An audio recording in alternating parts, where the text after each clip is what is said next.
welcome to Tips and Tricks Tuesday.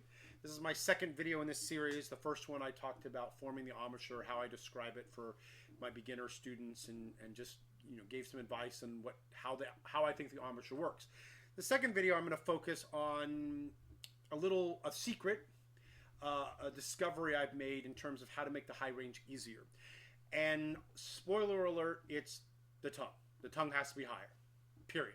Now, are there other variables, other things that could be affecting high range? Of course. But I have come to the conclusion that about 90 to 95% of issues in the high range are a direct relation to the tongue being in the wrong spot. And then by default, your embouchure is out of balance. You try to muscle things, you try to squeeze the embouchure, you try to tighten the corners as tight as possible. You try to do any number of things except get the tongue in the right spot.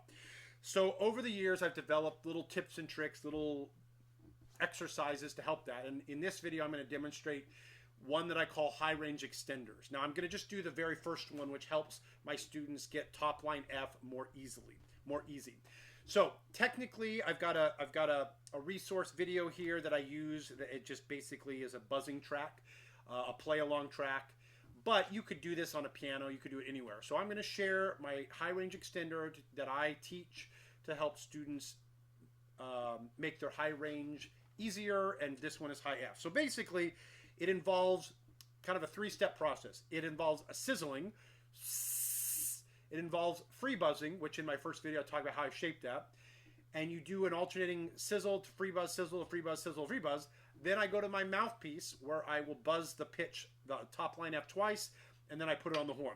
So basically, in its simplest form, I press play on my track, and you can follow along. You can do it with me, and you can just experiment and see if you're struggling with high F or above the high range. Let's see if this can help you. So here I go, press and play.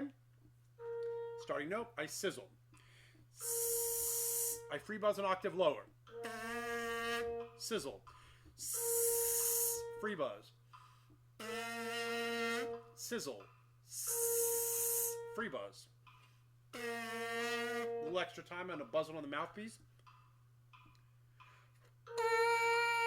Second time. 1, 2, 3. I take all of that, I put it on the horn.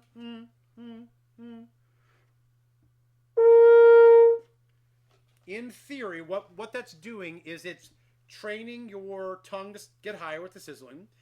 It's giving you an opportunity to think about the shape of the lips, the more balanced shape, free buzz, but it's not forcing you to try to free buzz the high note.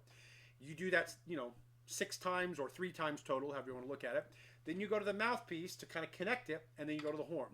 I have found that sequence of exercises, I'll just put it this way. I have not had a student where this did not help them play the high range easier. So in this second video of tips and tricks, I offer that to you.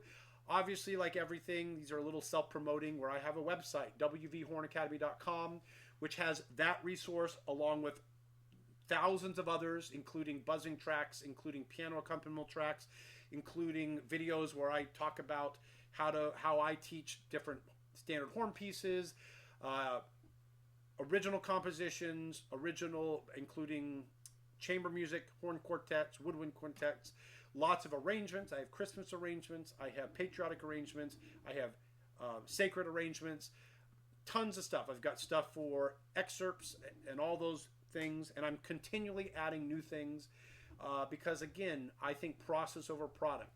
I really want the years of struggle that I've had and then the insights that I've discovered over the time. I want to share it. I want the horn playing to be easier for everyone that decides to pursue the horn.